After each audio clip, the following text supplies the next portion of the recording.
La primera pregunta dice: una de entre las siguientes opciones no incluye como factor favorecedor del envejecimiento saludable.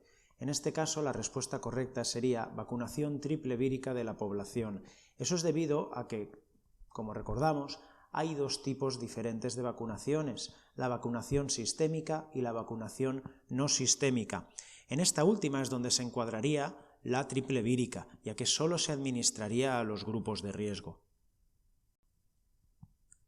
La siguiente pregunta, la pregunta 2, sería: entre los hábitos y los estilos de vida perjudiciales en el envejecimiento no se encuentran. Aquí la respuesta es bastante obvia, ya que sería la B: dieta baja en sal, ejercicio físico regular y control del sobrepeso. Estamos hablando de la regla de oro de un hábito de vida saludable, por lo que queda clara la respuesta. En este caso vemos que el tabaco favorecería la oncogénesis, una dieta pobre en ácidos omega 3 aumentaría el impacto de las enfermedades cardiovasculares y el alcohol en exceso provocaría una gran cantidad de patologías a varios niveles. La pregunta 3 sería: la teoría del crecimiento que explicaría la siguiente situación de un individuo a raíz de los cambios del tejido conectivo y del colágeno de sus órganos sería...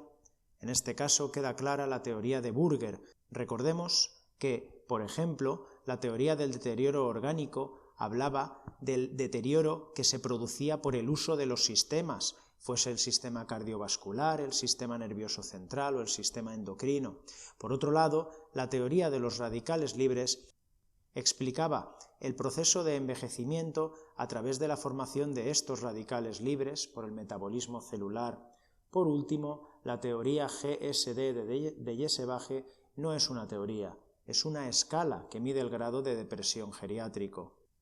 En cuanto a la pregunta 4, los cambios provocados por el envejecimiento conocidos como pérdidas biológicas incluye los siguientes, excepto, en este caso, hablaríamos del aumento de la capacidad vital y disminución del volumen residual, ya que es justamente al contrario. Recordamos de la clase que había una disminución de la capacidad vital y sí que se producía un aumento de ese volumen residual, esa cantidad de aire que quedaba en los pulmones después de una expiración forzada. Recordemos que el léntigo senil es una alteración de la pigmentación de la piel por disminución de los melanocitos, es la foto que vemos en el borde superior de la diapositiva, mientras que el gerontoxon es un depósito de lípidos en el arco corneal, sería la segunda imagen. En cuanto a la pregunta 5, la valoración geriátrica integral es un proceso diseñado para identificar y cuantificar los problemas físicos, funcionales, sociales y psíquicos que presenta el anciano, con el objeto de desarrollar un plan de tratamiento y seguimiento de dichos problemas. Una de las siguientes respuestas no es cierta. En este caso, hablaríamos de la respuesta C. El objeto es aumentar los años de vida activa y fomentar la dependencia. Queda bastante claro, hay que tener cuidado, hay que leer bien la respuesta. Fomentar la independencia de estos pacientes. Recordemos que nos tenemos que apoyar en la utilización de escalas de valoración como método para disminuir la variabilidad clínica. El objetivo, por lo tanto, es evitar la incapacidad y fomentar la independencia, aumentando los años de vida, pero sobre todo la calidad de estos años. En la pregunta 6, utilizaremos el test de Pfeiffer para... Estaba claro que esta respuesta era valorar el deterioro cognitivo. Recordemos que para conocer el riesgo de úlceras por presión utilizaremos la escala de Norton o la escala de Braden-Beckstrom. Por otro lado, para valorar la capacidad de actividad diaria, valoraríamos en un caso las actividades básicas de la vida diaria por medio de la escala de Barthel. Y por último, para detectar el consumo de alcohol, se pueden usar una gran variedad de test, pero entre ellos destaca el ASI, Addition Severity Index. La pregunta 7, respecto al test de Pfeiffer, es cierto que, en este caso, diríamos que es un test con una sensibilidad del 95%, una sensibilidad muy alta. Tenemos que recordar que el punto de corte es 5, no 6, como habla en la respuesta 1. En cuanto a los errores, es en el caso de ser pacientes sin estudios superiores cuando se permite un error más, no un error menos. Como son 13 los ítems, el número máximo de errores es 13. La pregunta 8, con respecto al mini examen cognoscitivo Lobo, es cierto que sirve como herramienta del cribado del deterioro cognitivo y tiene una especificidad del 81%. Recordamos que a pesar de poder utilizar el mini examen cognoscitivo en ancianos, su validación es menor que el Pfeiffer. Por otro lado, también valora el deterioro cognitivo sin tener en cuenta si existe o no depresión. La última opción es falsa, ya que es justo eso lo que valora. La pregunta 9, indique qué escala utilizaría en la valoración geriátrica general de un anciano para realizar el cribado de depresión. Aquí, ya lo hemos comentado en otra pregunta, la GSD o ISBAGE es la que sirve para valorar la depresión. La escala de Plutchik sirve para evaluar la existencia de sentimientos de agresividad y conductas violentas. La pregunta 10, respecto a la escala de ISBAGE, uno de los siguientes criterios es falso. En este caso, la respuesta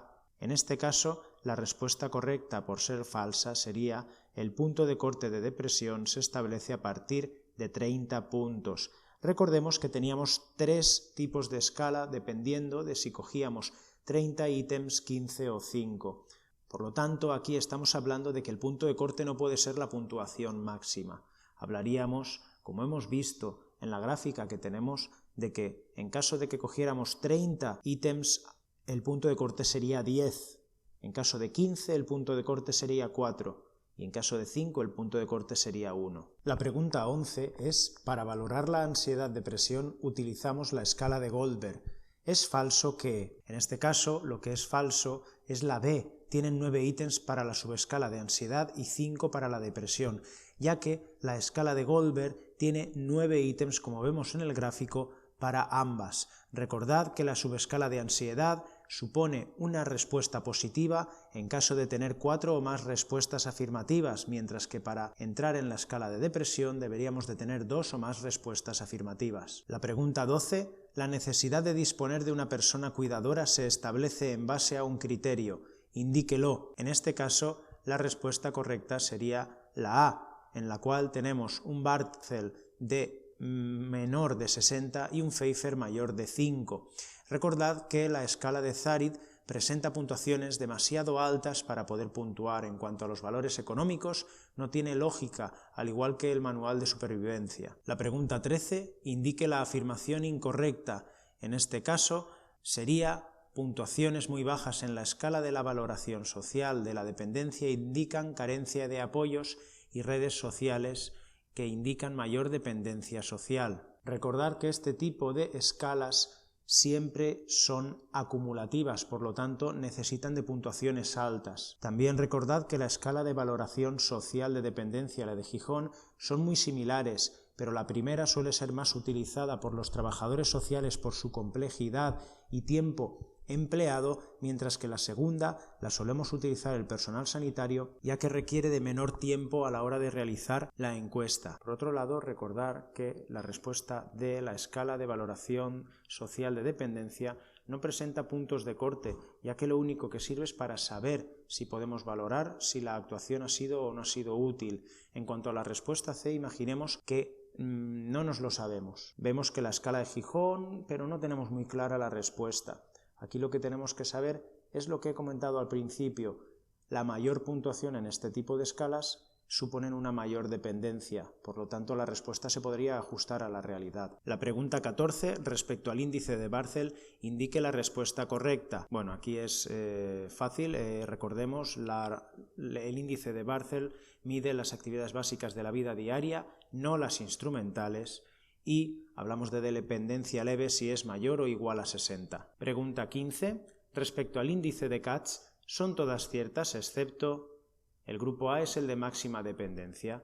Recordad, el índice Katz iba en orden jerárquico, de menos a más, y se clasificaba de la A a la G, siendo la A la que menor dependencia tenía y la G la de mayor dependencia. En cierto modo, lo que tenemos que hacer es lo que comentábamos en clase, acordarnos que la A podría equivaler a ausencia de dependencia y de esa manera nos acordaríamos un poco de que la A es el punto más bajo. En cuanto a la pregunta 16, indique qué afirmación es incorrecta, veríamos que la escala de Lawton y Brody mide la capacidad de las actividades instrumentales de la vida diaria y lo realiza a través de 8 ítems, no como dice la respuesta de las actividades básicas de la vida diaria. La pregunta 17, ¿cuándo estaría indicada la escala de Lawton y Brody?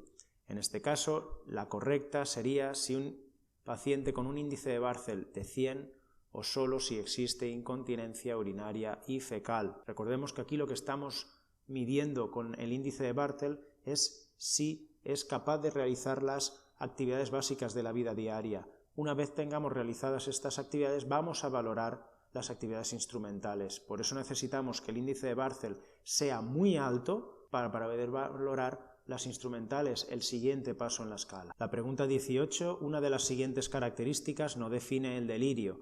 Sería manifiesta trastorno de base psiquiátrico y su tratamiento es con neurolépticos y antipsicóticos.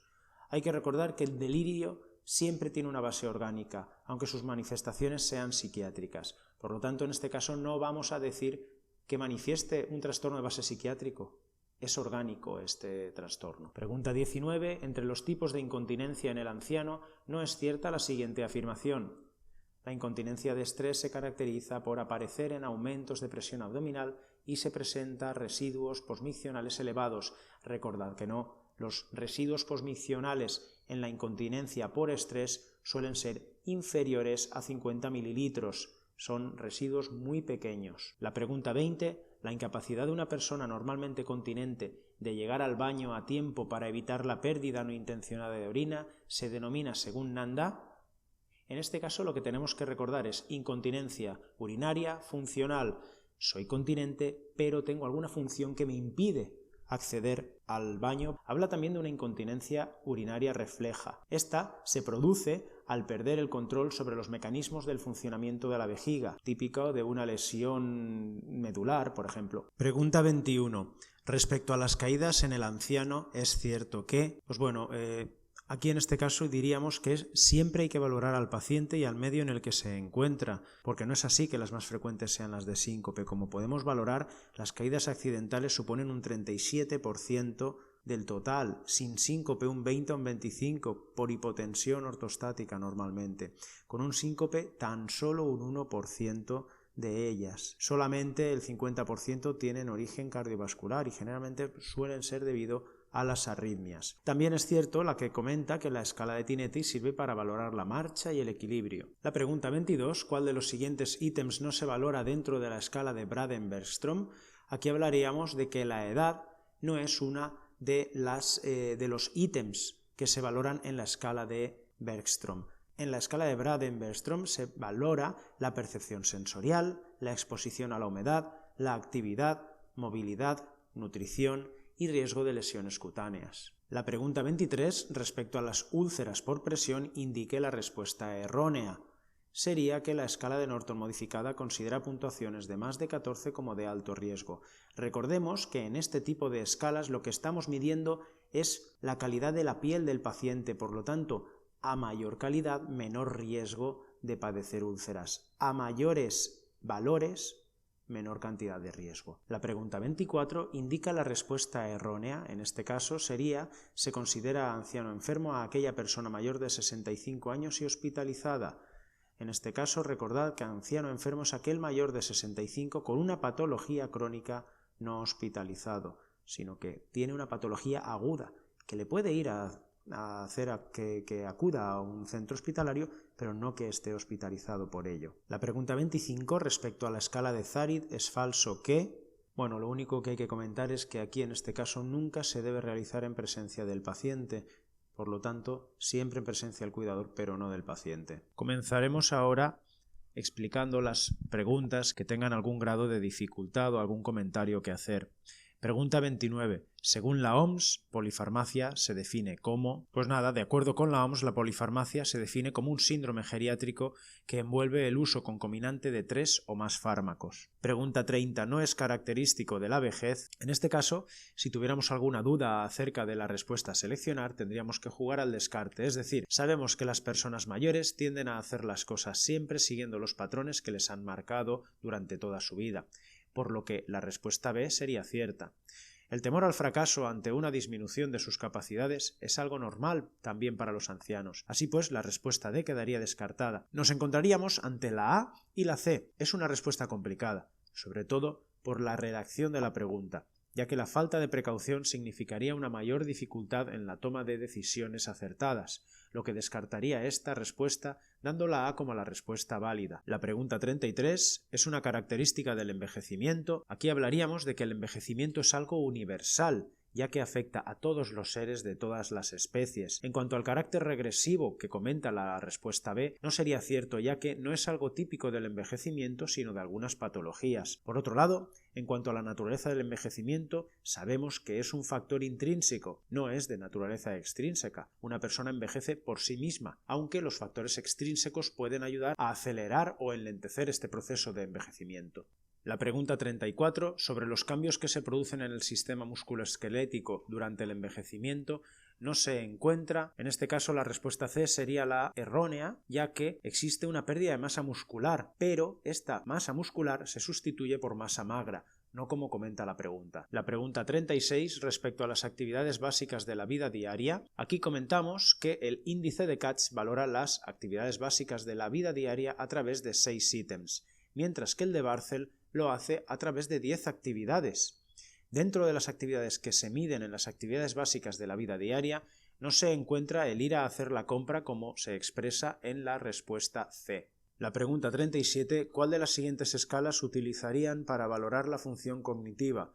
En este caso, la respuesta correcta sería la A. Para conocer un poco más el test del dibujo del reloj, diríamos que el test del dibujo del reloj o Clock Drawing Test es un instrumento de selección para examinar el deterioro cognitivo en diversos trastornos neurológicos o psiquiátricos.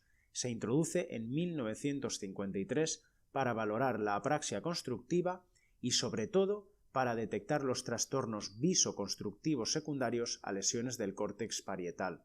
Recordemos que la apraxia constructiva es una alteración neuropsicológica común en la demencia y que frecuentemente se observa en las primeras etapas de la enfermedad. Este test se basa en que la producción de dibujos implica otras funciones cognitivas, incluso la interpretación de un dibujo anómalo puede revelar cualquier tipo de déficit como podría ser un análisis visoperceptual, una ejecución motora, procesos atencionales, comprensión lingüística y conocimiento numérico. ¿El test del dibujo de reloj en qué consiste? Bueno, lo primero que tenemos que conocer es que necesitamos un material muy básico, como pueden ser una hoja en blanco, un lápiz y una goma. A continuación, le diremos al paciente que haga un dibujo de un reloj redondo en el que tiene que poner todos los números. Finalmente, una vez realizado, le comentaremos que ponga las manillas marcando las 11 y 10. De este modo, lo que estamos diciéndole al paciente es que utilice de manera inconsciente los dos semicampos visoatencionales en los dos cuadrantes superiores, es decir, en los campos temporales. Esto hace que el paciente esté atento a la instrucción oral que recibe. También recordar cómo es un reloj, lo cual implica recuperar de su memoria la imagen visoespacial apropiada y desarrollar funciones ejecutivas complejas que incluyen la planificación mental y las habilidades visoespaciales. En cuanto a la pregunta 39, una úlcera superficial que tiene aspecto de erosión apoya un cráter superficial con pérdida de piel que involucra la epidermis, dermis o ambas es una úlcera D. En este caso la respuesta correcta sería la de tipo 2. Recomiendo la lectura de la definición y clasificación de úlceras por presión de José Luis Blanco López. De todos modos, para recordar los tipos de úlceras, podemos ver el vídeo que ponemos a continuación. Las úlceras por presión, también llamadas escaras, son regiones de piel que se lesionan cuando se sienta o se acuesta en una posición por mucho tiempo. Estas heridas ocurren con más frecuencia en áreas donde los huesos están cerca de la piel, que incluyen talones, tobillos, caderas, coxis o codos. La presión constante en una de estas áreas comprime los vasos sanguíneos que suministran oxígeno y nutrientes vitales a la piel. Sin una suficiente cantidad de flujo sanguíneo, las células de la piel finalmente mueren y se forma una úlcera por presión. Las úlceras por presión están categorizadas por grados de severidad. Una úlcera por presión de etapa 1 está enrojecida, inflamada y no se vuelve pálida cuando se aplica presión en ella. Una úlcera por presión de etapa 2 aparece como una ampolla o úlcera abierta. Es posible que el área que rodea la úlcera esté enrojecida e irritada. Una úlcera de presión de etapa 3 implica una pérdida de piel de grosor completo que se asemeja a un cráter y se extiende hasta la capa de grasa que se encuentra debajo de la piel. La etapa 4 es la más severa. Una úlcera de etapa 4 es una herida de grosor completo que se extiende hasta el músculo o hueso subyacente. La pregunta 40, respecto a la escala de valoración de Braden-Bergstrom, ¿no es cierto que? Pues en este caso hablaríamos de que hay que recordar que es una escala en la que estamos midiendo la calidad de la piel del paciente, por lo tanto, a mayor calidad de piel, mayor puntuación, por lo tanto, menor riesgo de padecer una úlcera. La pregunta 43, ¿a qué se atribuyen la mayoría de accidentes que sufren los ancianos? En este caso diríamos que todas las respuestas, van a producir, en este caso, accidentes en el anciano. Es cierto que la respuesta B puede provocar accidentes a cualquier persona, no solo a ancianos. Por lo tanto, diríamos que la A y la C son las respuestas correctas. La pregunta 44, la geriatría es, hablaríamos de que la respuesta correcta es la C. Debido a que la A faltaría hablar de la patología, con lo que recordemos que en la definición de geriatría siempre se hablaba de patología. En la respuesta C no solo estudia los factores que producen una patología, sino que también habla de cómo curar, de cómo prevenir, de cómo tratar. La respuesta C se olvida del tratamiento y del proceso por el que se producen las patologías. En cuanto a la pregunta 45, ¿cuál es el trastorno más frecuente de la patología mental del anciano? Aquí diríamos que, si bien la demencia es una patología típica de la persona anciana, no es la más común, ya que la depresión, debido a esa pérdida de capacidades propias, la soledad, por la pérdida en algunos casos del cónyuge y la falta de capacidades es mayor en muchos ancianos. Damos un salto a la pregunta 52, los baños de parafina. Sabemos que los baños de parafina normalmente se aplican sobre todo en las extremidades. El baño de parafina ayuda a relajar la musculatura, aliviar los espasmos y las contracturas. Es el método de aplicación de termoterapia de elección en caso de reumatismos y traumatismos en las manos o en los pies. El efecto terapéutico del baño de parafina es 6 veces superior al del agua y la analgesia obtenida es superior y más duradera. El primer paso consiste en introducir la mano cubierta con una manopla en un recipiente con parafina durante unos segundos, para luego retirarla del baño y esperar entre 15 y 20 minutos, hasta que la parafina se enfríe y forme una capa sólida. Al enfriarse la parafina, se retira de la zona tratada y se frota la zona con alcohol. Los baños de parafina están indicados en casos de artritis, edema, artrosis, alteraciones vasculares, especialmente las de origen postraumático, espasmos musculares, inflamación localizada y dolor, y por último, en caso de rigidez muscular. La pregunta 56, el programa de atención al anciano incluye a sujetos, en este caso, hablamos de mayores de 65 años.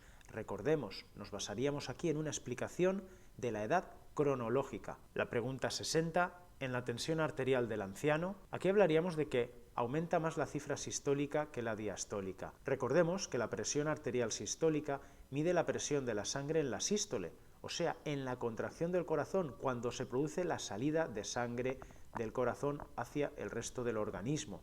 Recordemos que también hay una mayor rigidez arterial. Esta rigidez arterial hace que estas arterias no se dilaten lo suficiente ante el paso del bolo sanguíneo proveniente del corazón, aumentando de este modo la tensión arterial. Por último, la pregunta 61, una forma de cuantificar el riesgo de caídas en los ancianos es por, la respuesta correcta sería la escala de Downton, junto con la de Tinetti, que mide el riesgo de caída.